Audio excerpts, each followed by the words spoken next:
사도 신경으로 신앙 고백 드림으로 새벽 예배 시작합니다.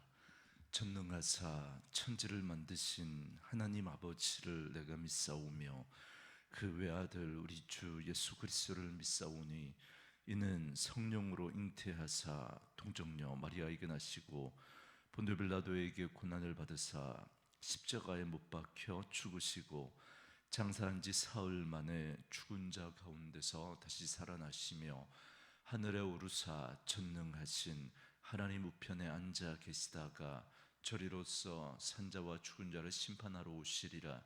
성령을 믿사오며 거룩한 공회와 성도가 서로 교통하는 것과 죄를 사하여 주시는 것과 몸이 다시 사는 것과 영원히 사는 것을 믿사옵나이다. 아멘. 이 아침에 우리에게 주시는 하나님의 말씀은 고린도전서 15장 20절에서 34절 말씀까지, 고린도전서 15장 20절에서 34절 말씀까지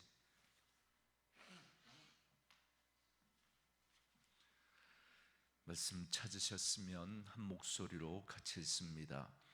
그러나 이제 그리스도께서 죽은 자 가운데서 다시 살아나사 잠자는 자들의 첫 열매가 되셨도다. 사망이 한 사람으로 말미암았으니 죽은 자의 부활도 한 사람으로 말미암는도다. 아담 안에서 모든 사람이 죽은 것 같이 그리스도 안에서 모든 사람이 삶을 얻으리라.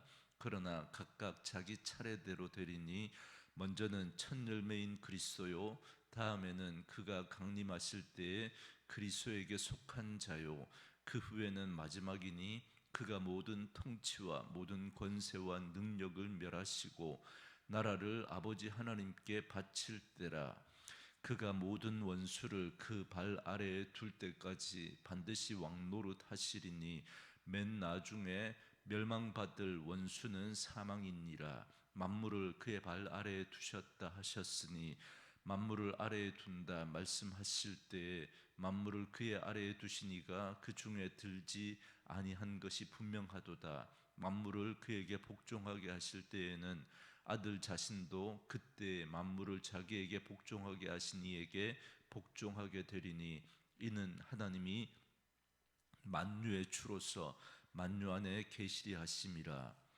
만일 죽은 자들이 도무지 다시 살아나지 못하면 죽은 자들을 위하여 세례를 받는 자들이 무엇을 하겠느냐? 어찌하여 그들을 위하여 세례를 받느냐? 또 어찌하여 우리가 언제나 위험을 무릅쓰리요? 형제들아, 내가 그리스도 예수 우리 주 안에서 가진 바 너희에 대한 나의 자랑을 두고 단언하노니 나는 날마다 죽노라. 내가 사람의 방법으로 에베소에서 맹수와 더불어 싸웠다면 내게 무슨 유익이 있으리요? 죽은 자가 다시 살아나지 못한다면 내일 죽을 터이니 먹고 마시자 하리라. 속지 말라. 악한 동무들은 선한 행실을 더럽히나니 깨어 의를 행하고 죄를 짓지 말라. 하나님을 알지 못하는 자가 있기로 내가 너희를 부끄럽게 하기 위하여 말하노라. 아멘. 오늘은 함께 읽으신 고린도전서 15장 20절에서 34절 말씀을 중심으로 부활을 기다리는 삶이라는 제목의 말씀으로 잠시 은혜를 나누겠습니다. 잠시만요.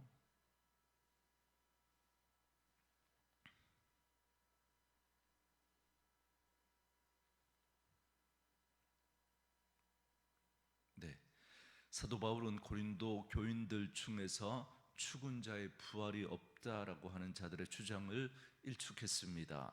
만약에 죽은 자의 부활이 없다면 예수님의 부활도 없었을 것이고 예수님의 부활이 없다면 우리의 믿음도 헛것이 되고 만다라고 하면서 죽은 자의 부활이 없다라고 하는 주장이 얼마나 심각한 문제인지 어제 말씀을 통해서 이야기했습니다. 오늘 본문도 계속해서 죽은 자의 부활이 없다라고 하는 자들의 주장이 잘못되었다라는 사실에 대해서 말씀하고 있는 내용인데요. 먼저 20절 말씀해 보시면 그러나 이제 그리스도께서 죽은 자 가운데서 다시 살아나사 잠자는 자들의 첫 열매가 되셨도다 그럽니다. 사도 바울은 죽은 자의 부활을 믿지 않는 자들에게 부활을 믿도록 하기 위해서 예수 그리스도의 부활을 강조하고 있습니다. 그래서 그리스도께서 부활하사 부활의 첫 열매가 되셨다라고 말씀합니다. 여러분, 첫 열매라고 하는 이 표현은 이스라엘 백성들이 지켰던 초실절 절기에서 나오는 표현입니다. 이스라엘 백성들은 보리와 밀을 수확하는 시기에 유월절을 보내고 돌아오는 첫 안식일 다음 날 새벽에 가장 먼저 익은 보리 한 단을 걷어서 제사장에게 주면 제사장은 그걸 하나님 앞에 드리며 초실절 절기를 지키게 됩니다. 이때 그들이 드렸던 첫 수확물인 가장 먼저 익은 보리 한 단, 그것을 가리켜서 초실, 첫 열매다라고 합니다. 그들이 그렇게 안식 후 첫날 첫 새벽에 첫 열매를 하나님 앞에 드리고 나면 이제 나가서 자기 밭에 가게 되면 이제 뒤이어 이제 익은 보리들을 수확하고 보리를 거두고 나면 이제 밀이 익습니다. 그러면 그 밀까지 이제 수확을 하게 됩니다.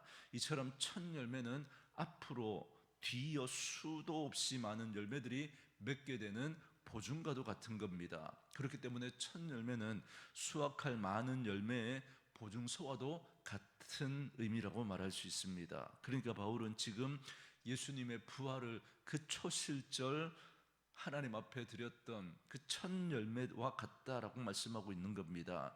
정말 이 말이 딱 맞는 표현입니다. 예수님은 십자가에 죽으실 때도 그 시간을 정확하게 맞추셨습니다. 예수님은 자신을 유월절 어린 양으로 그렇게 이야기하시면서 자신의 죽음이 유월절 어린 양의 죽음과 같다라고 말씀하셨는데, 정말 예수님은 유월절 절기에 맞춰서 십자가에 못 박혀 돌아가셨습니다. 그리고 초실절 절기는 절기를 지키는 날이 유월절 절기 기간 중에 돌아오는 안식일을 보내고 그 다음 날 새벽이 초실절입니다. 그런데 이게 딱 3일이 맞도록, 여러분 요일은 이제 자꾸 바뀌잖아요. 6월절 날짜는 정해져 있지만 요일은 바뀝니다.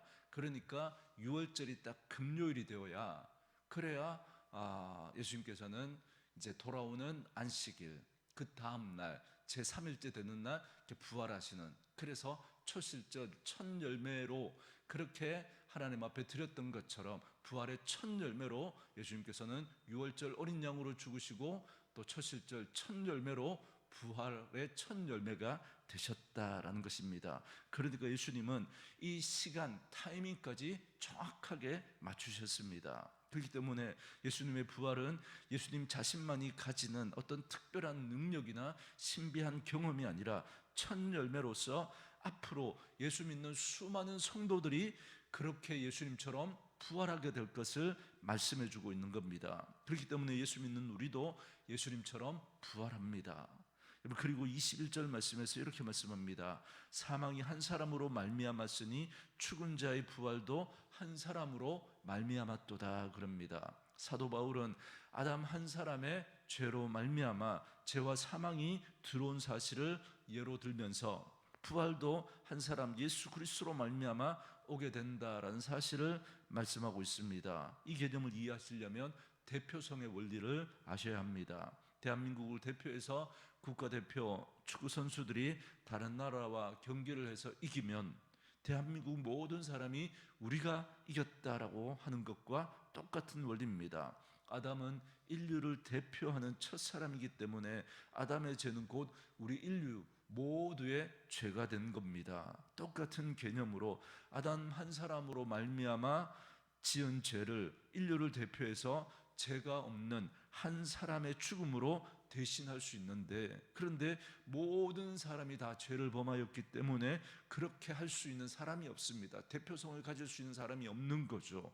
그래서 하나님이 인간의 몸을 입고 이 땅에 오실 수밖에 없었던 겁니다. 그래서 하나님이 인간의 몸을 입고 이 땅에 오신 분, 그분이 바로 예수님입니다. 육신을 입고 이 땅에 오셨기 때문에 예수님은 인류를 대표해서 죄 없으신 예수님이 우리 죄를 위해서 십자가에서 죽으심으로 한 사람으로 말미암아 모든 인류에게 죄가 들어온 것처럼 한 사람 예수 그리스도로 말미암아 모든 인류의 죄가 그 예수님의 십자가의 죽으심으로 다 용서되어지고 우리에게 새로운 삶이 주어지게 된 겁니다. 그리고 23절에 보면 세상 끝날 주님께서 강림하실 때 주님께 속한 자들이 부활하실 것을 말씀합니다.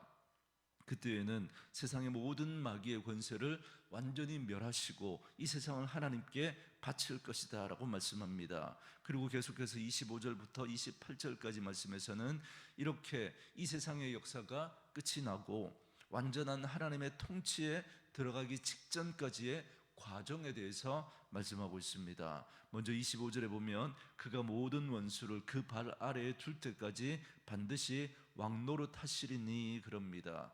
여기에서 그는 예수 그리스도를 말합니다. 그리고 그 발은 하나님의 발, 즉 하나님의 통치를 말합니다. 그러니까 죽은 자를 살리시고 모든 마귀의 권세를 멸하시고 마지막 원수인 사망의 권세를 멸망시키기 위해서 예수님이 분명히 이 땅에 다시 오실 텐데 그때까지 그리스도께서 왕노릇하실 것이다 라고 말씀하십니다. 그리고 26절부터 28절까지의 말씀을 보면 마지막 원수인 사망의 권세를 멸망시키고 나면 이제 하나님께서 모든 만물을 통치하시도록 자기에게 맡기셨던 만물을 하나님께 바치고 그리스도 자신도 통치자 하나님께 복종하게 될 것이다 라고 말씀합니다. 그래서 창조자 하나님께서 온 세상 만물을 그 뜻대로 통치하게 될 것입니다. 여기서 우리가 분명히 확인할 수 있는 건 우리 인생 최대의 비극인 사망이 언젠가는 끝이 날 때가 있다라는 겁니다. 그때가 언제입니까?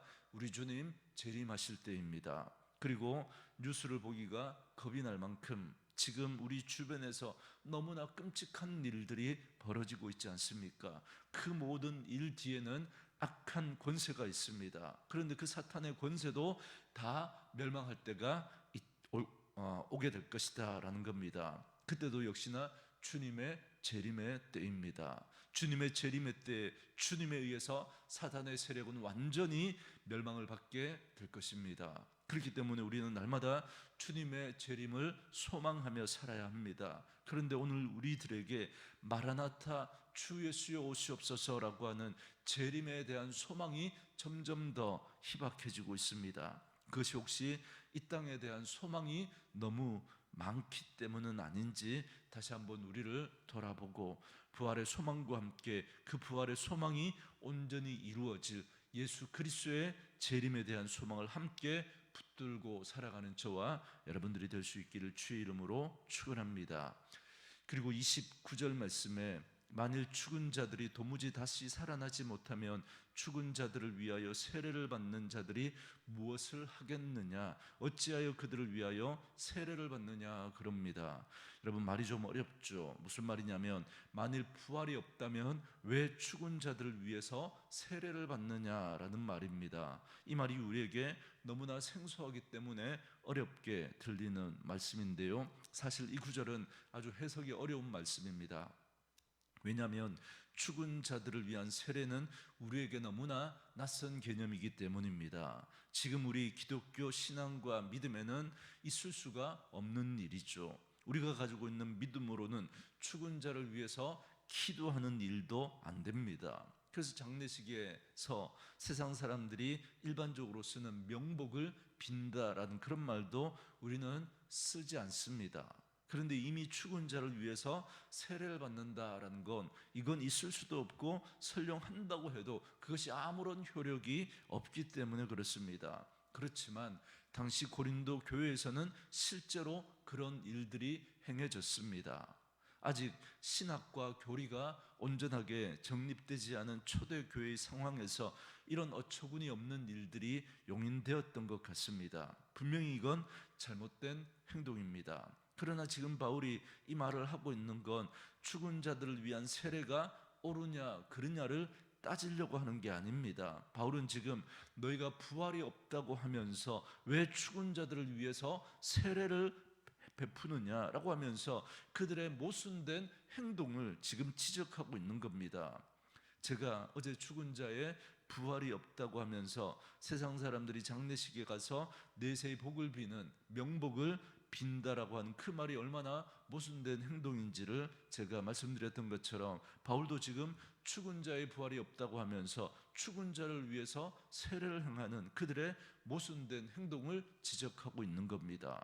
그리고 30절 말씀해 보시면, 또 어찌하여 우리가 언제나 위험을 무릅쓰리요 그럽니다. 무슨 말이냐면, 만약에 부활이 없다면 자신이 이렇게 생명을 무릅쓰고 전도할 이유가 어디 있겠냐는 겁니다. 그러면서 바울은 31절에서 이렇게 고백합니다. 형제들아, 내가 그리스도 예수 우리 주 안에서 가진 바 너희에 대한 나의 자랑을 두고 단언하노니 나는 날마다 죽노라 그럽니다. 그러니까 바울은 날마다 죽기를 각오하고 죽음을 무릅쓰고 복음, 예수 그리스도의 부활과 죽으심을, 예수님의 죽으심과 부활을 전하는 사명을 감당했다라는 겁니다. 그러면서 바울은 또 하나 난해한 말씀을 합니다. 32절 말씀인데요, 네가 사람의 방법으로 에베소에서 맹수와 더불어 싸웠다면 내게 무슨 유익이 있으리요? 죽은 자가 다시 살아나지 못한다면 내일 죽을 터이니 먹고 마시자 하리라 그럽니다.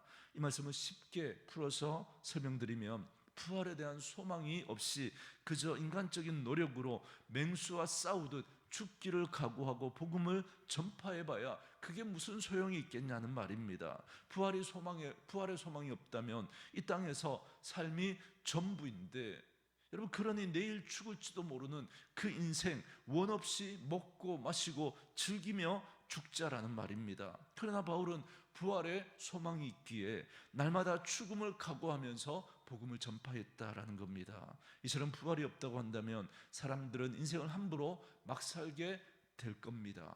그래서 결론적으로 이렇게 말합니다. 34절 말씀에, 깨어 의를 행하고 죄를 짓지 말라. 하나님을 알지 못하는 자가 있기로 내가 너희를 부끄럽게 하기 위하여 말하노라 그럽니다. 분명히 부활이 있으니까 부활에 대한 소망을 가지고 함부로 막 살지 말고 늘 깨어 있어 의로운 삶을 살아가라는 겁니다. 그런데 이러한 부활을 믿지 않는 자들을 향하여, 부활을 믿지 않는 건 하나님을 알지 못하는 자다라고 말하면서 이러한 주장을 하는 자들을 부끄럽게 하려고 이 글을 쓴다라는 겁니다. 사랑하는 성도 여러분, 부활에 대한 믿음과 소망을 분명히 가질 수 있기를 바랍니다. 부활이야말로 우리 믿는 자들의 참된 소망입니다. 우리는 부활의 소망이 있기에 아픔과 고통과 연약함과 부족함 속에서도 좌절하거나 낙심하지 않을 수 있고, 부활의 소망이 있기에 때로는 억울하고 눈물 나는 그 일이 있어도 참고 이겨낼 수 있습니다. 왜냐하면 부활이야말로 우리 인생의 최대 변수이기 때문에 그렇습니다. 오늘도 이 부활의 참된 소망을 붙들고 나는 죽고 예수로 살아 하나님 나라의 의를 위해서 살아가는 저와 여러분 되어줄 수 있기를 주의 이름으로 축원합니다. 우리 주신 말씀 묵상하시면서 이 찬양 함께 들으시며 기도하는 시간 갖겠습니다.